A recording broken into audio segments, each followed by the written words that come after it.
السلام عليكم. السلام عليكم. لاباس؟ مزيان وانت؟ الحمد لله. شنو كلينا اليوم؟ الساندويتش دي البيبروني وانت؟ انا كليت ساندويتش ديال الطعم. مزيان. مرحبا بكم في فيديو جديد.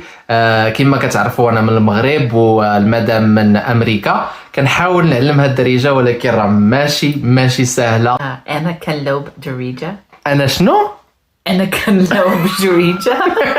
هذا من اكبر التحديات اللي لقيتهم، ولكن الحمد لله كاينين بزاف ديال الطرق اللي تقدروا تستعملوها حتى نتوما باش تعلموا الشريك ولا الشركه ديالكم الدارجه. فخليوكم معايا حتى لاخر الفيديو وما تنساوش اللايك وسبسكرايب وشي كومونتير وبيان سور البارطاج باش يوصل هذا الفيديو لكاع الناس اللي حتى هما في هذه الوضعيه هذه وباغيين يعلموا البارتنر ديالهم الدارجه المغربيه ديالنا اللي ماشي سهله باش يتعلمها شي واحد اجنبي.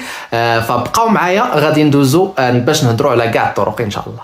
So learning Darija has been a little challenging for me, especially because the English language slips off our tongue so easily, mostly, obviously because I was raised in that language.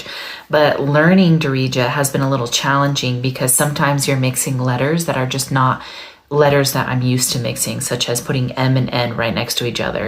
That's not a common combination here in the US, so that's proven to be a little difficult. I think saying Moroccan pancakes msemen has been a little challenging for me. So just aspects such as that, just learning how to kind of just learning the pronunciation portion of Darija has been really challenging. As well as a lot of Darija words are not similar to English words.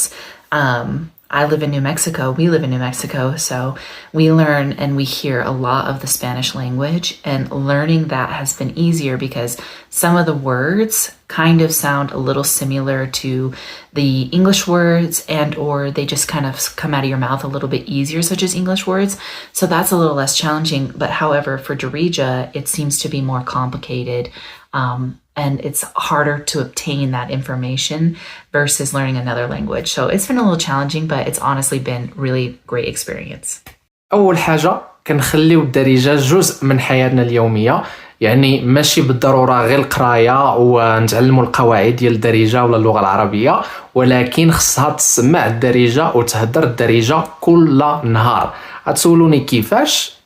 داكشي بسيط جدا. الحوارات اليوميه مثلا: صباح الخير، مساء الخير، كي داير، كي دايره، مزيان الحمد لله، لاباس، شنو كديري، شنو بغيتي تاكلي اليوم، شنو بغيتي تشربي، حتى هي كنقول لها تسولني شنو بغيتي تاكل، شنو بغيتي تشرب، مثلا خارجين لشي ريستورون ولا غادي لشي بلاصه، فين غاديين. فهكا في جميع الحالات اليوميه اللي كنعيشوها دائما كنحاولوا ندخلوا الدارجه ونتعلموا واحد الكلمات جداد باش هكا ديما كنتقدموا وكنتعلموا اكثر، وهكا كنهضروا الدارجه اكثر من اللغه الانجليزيه بشويه بشويه. ثاني حاجه كنديروها هي الكلمات في الثلاجه، في البيت، في الكوزينه، في الحمام، في الصالون، باش هكا اي بلاصه مشات ليها كتلقى الكلمات بالدارجه ملصقين في داك البلاصه. مثلا غادي تحل الثلاجه غادي تلقى الحليب مكتوب تما بالدارجه المغربيه، غادي تلقى الخضره مكتوبه بالدارجه المغربيه، غادي تمشي مثلا للحمام غادي تلقى شيته السنان، روبيني، الصابون، الماء، بحال هكا باش تعلم اللغه الدارجه المغربيه وتولي جزء من الحياه ديالها اليوميه. فبعض المرات انا ما كنجاوبهاش الهضرات معايا باللغه الانجليزيه باش هكا نشجعها انها تهضر معايا بالدارجه بلغتنا باش تعلم، واخا تغلط ماشي مشكل، غادي نضحكوا وغادي نشطوا وغادي نتعلموا في نفس الوقت. فحاولوا تجربوا هاد الميثود هذه، راه كتعاون بزاف وغادي تعلم الشريك ولا الشريكه ديالكم مزيان اللغه الدارجه بشويه بشويه حتى ان شاء الله يوليو يهضروها بطلاقه. ثالث حاجه وهذه بزاف ديال الناس كيعرفوها تقريبا هي الافلام. يعني بالنسبه للناس اللي كيتعلموا اللغه الانجليزيه ولا اللغه الفرنسيه ولا اللغه الاسبانيه، فكلنا كنمشيو للافلام وكنشوفوا داك السبتايتلز يعني ترجمه لتحت باش هكا كنتعلموا داك اللغه اللي بغينا نتعلموا. فنفس الحاجه كنديروها باش المدام تعلم اللغه ديالنا يعني الدارجه المغربيه. كنتفرجوا في افلام مغربيه مثلا كاين رمضان دابا فكنطلق بعض المرات فاتي وجمال ولا كبور وكتبقى تفرج معايا فيهم وبشويه بشويه كتعلم. ومنين كتسمع بعض المرات شي كلمات راه كتعقل عليهم وكتقبطهم وكتولي تعرفهم شنو كيقولوا بشويه بشويه. فجربوا هذه القضيه ما غاديش تندموا.